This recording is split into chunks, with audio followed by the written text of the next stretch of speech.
Umajnanatimirandhasya jnananjanashalakaya chakshurunmilitam yena tasmai Shri Gurave Namaha. Nama Om Vishnupadaya Krishna Presthaya Bhutale Srimate Bhakti Vedanta Swamin Niti Namine. Namaste Saraswate Deve Gauravani Pracharine Nirvishesha Shunyavadi Paschatya Deshatarine Jaya Shri Krishna Chaitanya Prabhu Nityananda Shri Advaita Gadadhara Shri Vasadi Gaura Bhakta Vrinda. Hare Krishna Krishna Krishna Hare Hare, Hare Rama Rama Rama Hare Hare. So in this portion of the Bhagavatam we are seeing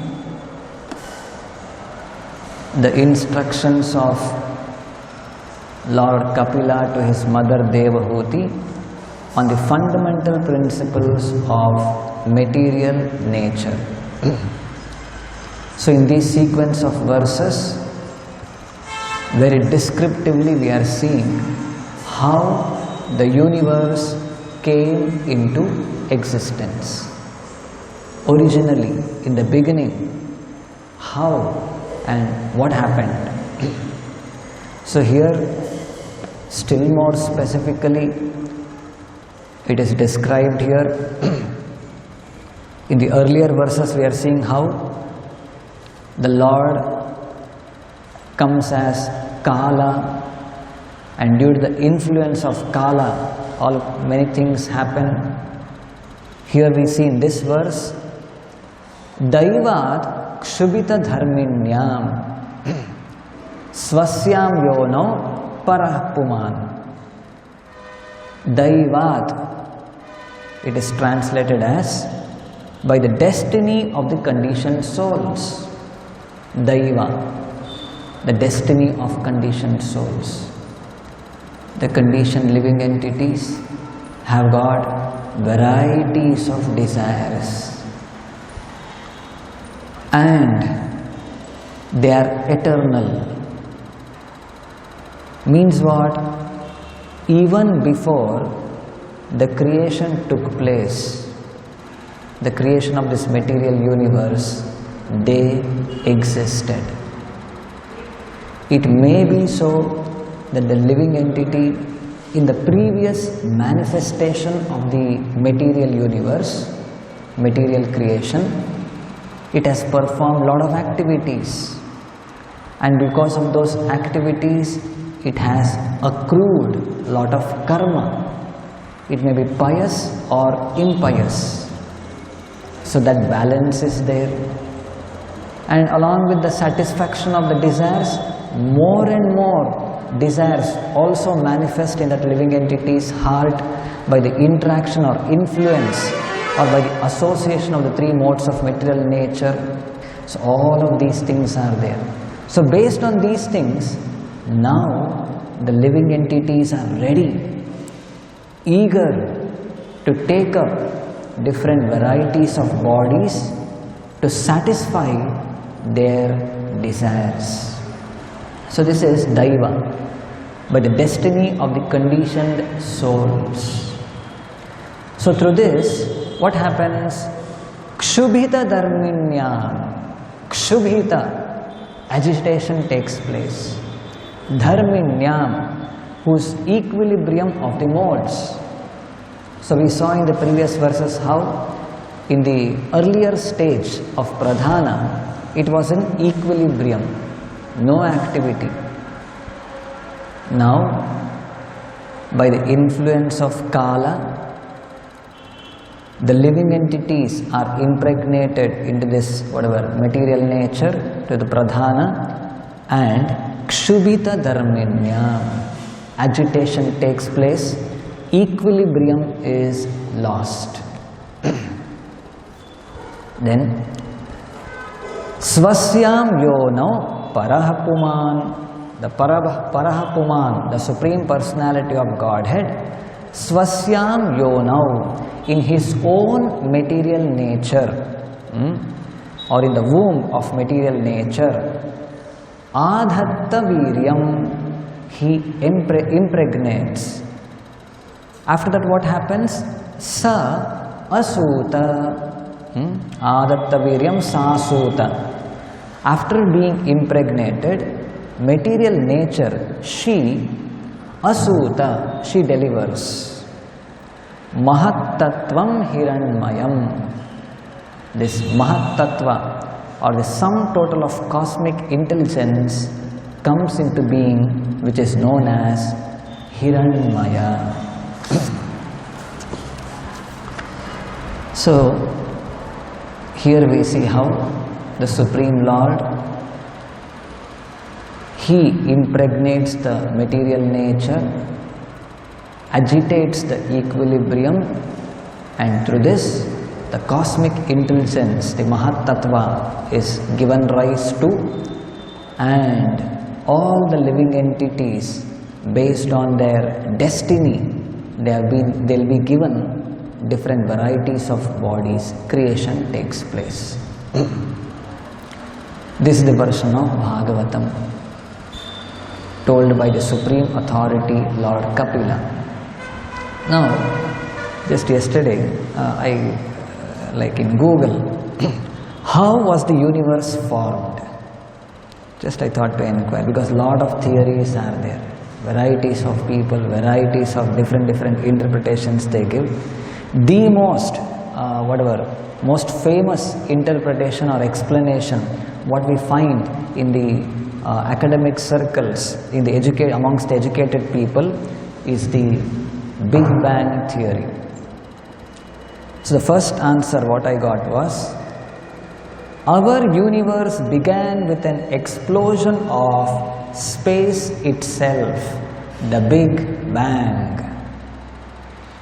So with the explosion of space, space was there and it exploded. There was a Big Bang, starting from extremely high density and temperature. So it seems there was high density, high temperature, space expanded, the universe cooled, and the simplest elements formed. Gravity gradually drew matter together to form the first stars and the first galaxies. So this is what we find. There was an explosion, high density, high temperature, the space cooled, elements got formed, and because of gravity everything merged together and stars, galaxies formed. Actually, even they don't have any proof, or nobody has seen something happening like this. Something automatically, space expands, temperature cools, and gravity brings together and gives rise to stars and galaxies. But still, this is how things have been explained in the outside world.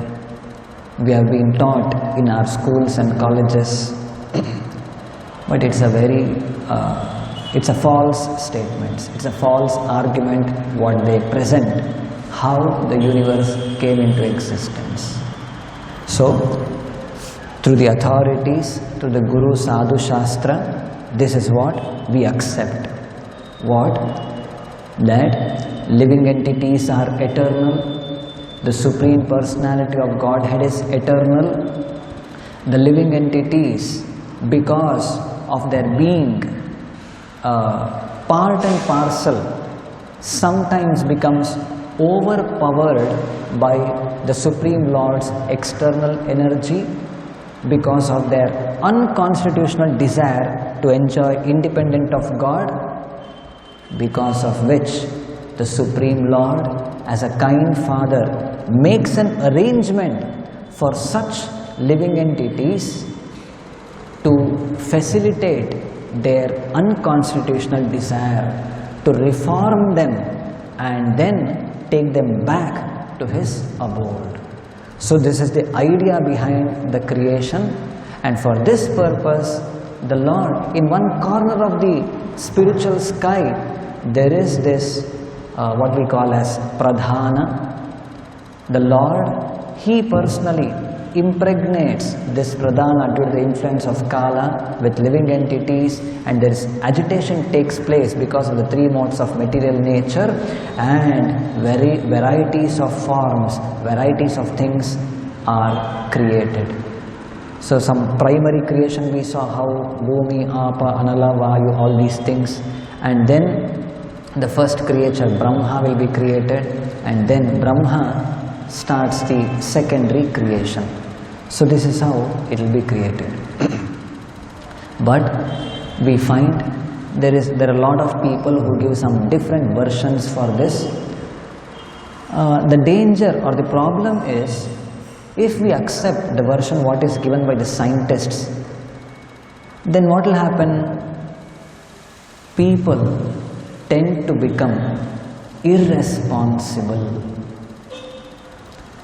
They become exploitative because they know, this is their understanding that nothing, some space was there, it collided, something came rise and all of these things, some evolution took place and all of these things what we see here. And they also made out that one day I am supposed to die, I have to leave and go. So till the time I am here, let me enjoy. Whatever I do, there is no God, no one to oversee. So anything I can do and I can enjoy, gratify my senses. People become irresponsible. That's why we see the exploitation, the kind of exploitation what we see in the outside world. On the other hand, if this is accepted, Daivat Kshubita Dharmenyam, there is the Parahapuman, the Supreme Personality of Godhead, who is overseeing all of these things. And because of Daivat, the destiny of the living entities, so earlier also we existed and our destiny is fixed. What was fixed? How much suffering, how much happiness, based on my past karma, these things were fixed. And along with that, merged with the desires of mine, different varieties of bodies have been given to me. So this continues. So I have to lead a responsible life. How long can I go on with this birth, death, old age, disease, all of these things? Let me find a solution. So he starts leading a responsible life. He starts inquiring about the way, the process to get out of this suffering. Otherwise, the opposite of this is thinking that there is no God, creation happened, whatever in that Big Bang theory, whatever those scientists say, and somehow some lifespan is there, things are made available here for my enjoyment, somehow or the other, let me accrue or let me take up as many sense objects as possible and spend my time in sense gratification, because of which the living entity's sufferings will continue.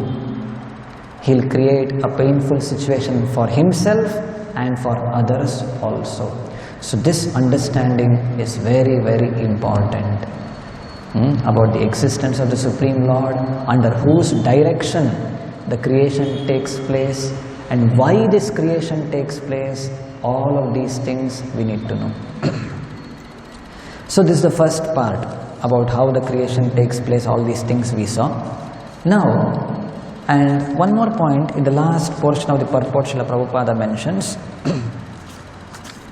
that therefore no material scientific advancement can produce life. The living force comes from the spiritual world and has nothing to do with the interaction of material elements. Because there are a lot of even like rishis or munis like Gautama, Kanada, such people, they give their own theories. There is one Paramanuvada, life, all like atoms combined together and gave rise to living entities. Such theories are there, but no. Material scientific advancement or whatever, in whatever form, cannot produce life. The living force comes from this spiritual world. So that's why if we don't understand this, then what will happen? Like just like the Charvaka theory.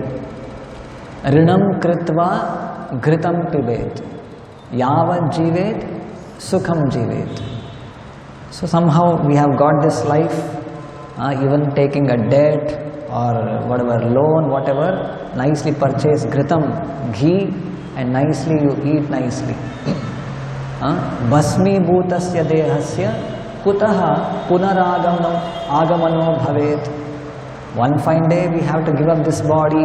It will be burnt into ashes, converted into ashes. Again, who will come back here? So till the time we have got this life, nicely enjoy. At least maybe thousands of years ago, Charvaka Muni, at least little he knew how to enjoy life by purchasing ghee and eating.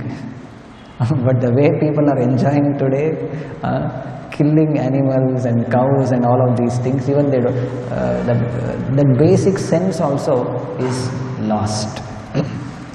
So this is the disaster what will fall upon the human or living entities if we are not aware of how we came, how the universe was created, what is the purpose of this creation. This is how we'll end up in. Now let us see one more interesting portion from the Chaitanya Charitamrita, wherein taking, like in purport, Srila Prabhupada mentions about the potency of the Lord. It is described in the Vishnu Purana that the living entities belong to the spiritual nature. The potency of the Supreme Lord is spiritual, and the living entities, although they are called marginal potency, are also spiritual. In the portion of the chapter of liberation of Sarvabhauma Bhattacharya, Chaitanya Mahaprabhu, there's a very lengthy conversation taking quotations from various Vedic literatures, the Vedas, the Puranas, the Upanishads. Lot of arguments Chaitanya Mahaprabhu places in front of Sarvabhauma Bhattacharya to refute his Mayavada or the impersonalist theory. So in that portion we find this, the same explanation. After Chaitanya Mahaprabhu gives various instructions or quotations from the Vedas, now he starts giving quotations from Puranas. Mahaprabhu says, Vedera niguda artha bhujana nahaya Purana vakya se artha karaya nishchaya. In the Vedas, like confidential meaning, common men, they cannot understand.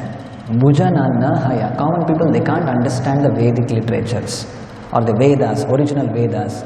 So therefore, Purana vakya se artha karaya nishchaya. Therefore, Puranas are given, supplementary Vedic literatures. The confidential meaning of the Vedas is not easily understood by common men. Therefore, the meaning, that meaning is supplemented by the words of the Puranas. So this is the purpose of the Puranas.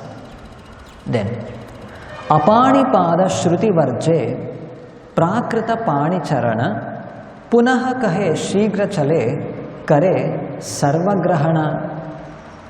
The Vedic Apanipada mantra rejects material hands and legs. So we have heard this sufficiently when Prabhupada quotes this. Apanipadam javano grahito. There what happens? What is communicated there? Apanipada shruti varje prakrita pani charana. Through this verse, the shruti or the Vedas, it is rejecting. Varje, what is it rejecting? Prakrita pani and prakrita charana. The Lord as having material hands, material legs like any other common living entities, this is rejected. Shastre Varje. This is rejected in the Vedas. Punaha kahe, but again it is said, Shigra chale kare sarvagrahana. The Lord, Shigra chale, very fastly he moves, and sarvagrahana, anything and everything he can catch hold of. So what does it say? What is the conclusion? Ata eva shruti kahe brahma savishesha mukhya chadi lakshanate mane nirvishesha.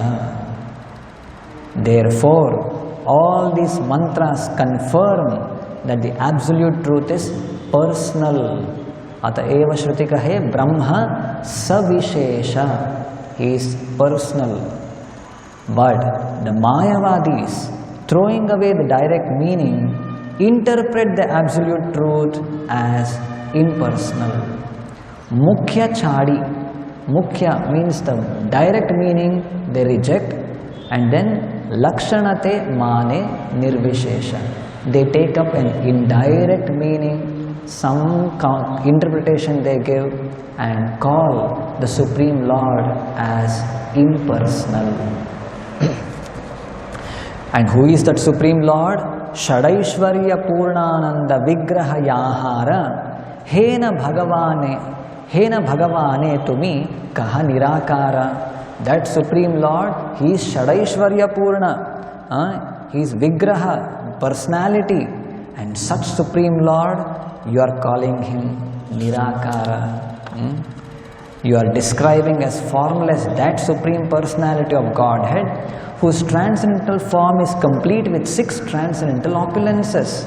You are calling him Nirakara. Chaitanya Mahaprabhu is questioning him. Then, Svabhavika Tina Shakti Yei Brahme Haya Nishakti Ka Kari Tare Karaha Nishtaya. The Supreme Personality of Godhead has 3 primary potencies. You are trying to prove that he has no potencies. And then Mahaprabhu quotes this verse from Vishnu Purana. The same meaning is conveyed in this purport also, which is that verse, Vishnu Shakti Para Prokta Kshetragnyakhya Tatha Para Avidya Karma Samya Anya Tritiya Shakti Rishyate. So here it is explained how Vishnu Shakti Para Prokta. The Lord has got 3 potencies. The first one, the internal potency, is Para or superior. And then the second one, Kshetragnya Akhya, the potency known as Kshetragnya, referring to living entities, Tatha Para, that is also superior. The living entities are also, it is Para. And then the third one, Avidya Karma Samgnya. The third one is known as Avidya. Avidya Karma Samgnya. Anya Tritiya Shakti Rishyate. This is the third potency. The internal potency of the Supreme Lord Vishnu is spiritual, as verified by the Shastras. There is another spiritual potency known as Kshetragnya, or the living entity. The third potency, which is known as nescience, makes the living entity godless and fills him with fruitive activity. So because of avidya and karma, karma means fruitive activities, and avidya, ignorance, the living entities are covered by this potency.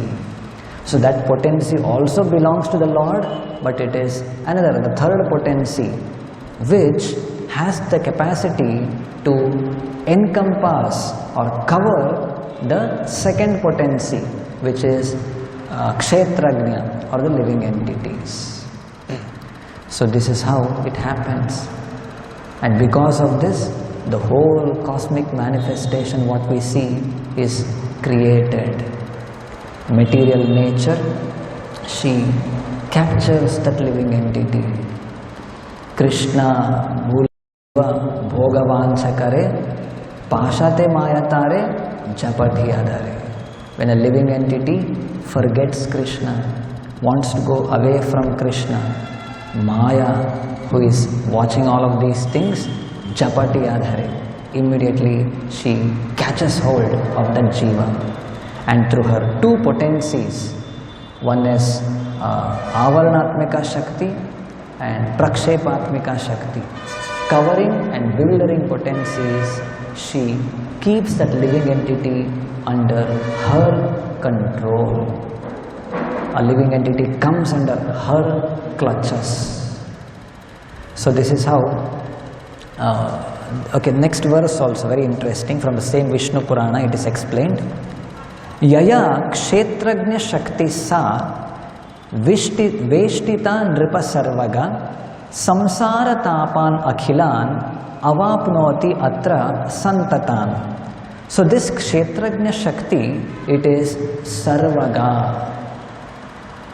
Either it can go to the spiritual world and live with the Supreme Lord by performing devotional service there, coming under his internal potency, or it can also come under his Tritiya Shakti, the other potency, external potency, and come to this material world, taking up varieties of bodies. So about that varieties of bodies, it is explained in the next verse. Taya tirohitatvacha kshaktihi kshetrajna samnita sarva bhuteshu bhupala taratamyena vartate. So because of this taratamya, different degrees, every living entity is unique. It has got its own set of karma, its own sets of whatever desires. So all of this taratamya is there, varieties are there. So based on those varieties, what that living entity, that specific living entity wants, how does it like to enjoy this material world? Based on that, a certain specific body needs to be given. Because this, we have heard sufficiently how, if at all that living entity has got desire to eat flesh, to suck blood. So with maybe human form of body, it may not be able, it is not conducive, or maybe some body of some cow or a sheep, goat, lamb, rabbits. With that body, that desire cannot be fulfilled because that facility is not there in that body. If at all that desire has to be fulfilled, oh, nice teeth and claws and power and all of these things, muscular power, everything needs to be there to pounce upon another animal and tear away flesh and suck the blood. So it requires another kind of body for that. Some tiger's body, lion's body, so that also has to be there. So if that body needs to be created, and then there should be some other living entity who should take up the role of that lamb or rabbit or whatever to satisfy this living entity's desire to go and eat that. So all of these things are there. So it's a big complex task, and this is how it is being implemented. That whatever Daivat Kshubita. Daivat means, see, originally Daivat, what's it's given? The destiny of the conditioned souls. It is not because the Supreme Lord wants to create for His purposes or whatever. No. It is for the purpose of living entities. They have got these desires to enjoy in a certain way. For their purpose, they have got some destiny. Whatever, past karma, past desires, whatever. And that should be supported. That should be facilitated. For that person, for that reason, the Supreme Lord impregnates the living entities to this material nature, and all of the whatever secondary creation takes place. So maybe at last I would end with this allegory. Srila Prabhupada gives this allegory to explain the living entity. It makes us simple to understand. There is one rich father. He has got a son, of course many sons, and few or maybe one son, he wants to go away from the father. He wants to live independently. He doesn't like to be under the subjugation or surrendering to be submissive to the father, so he goes out of the home. It is much against the wish of the father. He goes outside, he roams around, and he has to struggle for his maintenance. But still, adamant son, somehow he is trying to push his time. Somehow he has worked out that somehow if I do this, if I work like this, some money I'll get and I can earn my food. But it's a very big struggle for him. Somehow, still he is continuing with that. And over a period of time, he has forgotten his father. He is thinking, this is life. If at all I have to survive, this is how hard work I need to take up, and such miseries are bound to be there. We can never overcome these things. Somehow we have to adjust with these things. So this is what avidya, ignorance, is put into. Now the spiritual master, as a kind friend, the spiritual master is an external representation of the Supreme Lord himself. He comes and wakes up the living entity, gives him good instructions. No, come back, this is not your place. Come back, go back to your father. You can live happily there. So we should be eager to take such instructions from the spiritual master and become eligible to go back to Godhead. Otherwise, the way this creation is happening, this is not only one time. Again, bhutva praliyate. Eternally this keeps happening, and eternally we may be subjected to all kinds of miseries. We should plan for going back to Godhead. We'll end with this. Grantraj Srimad Bhagavatam ki, Srila Prabhupada ki.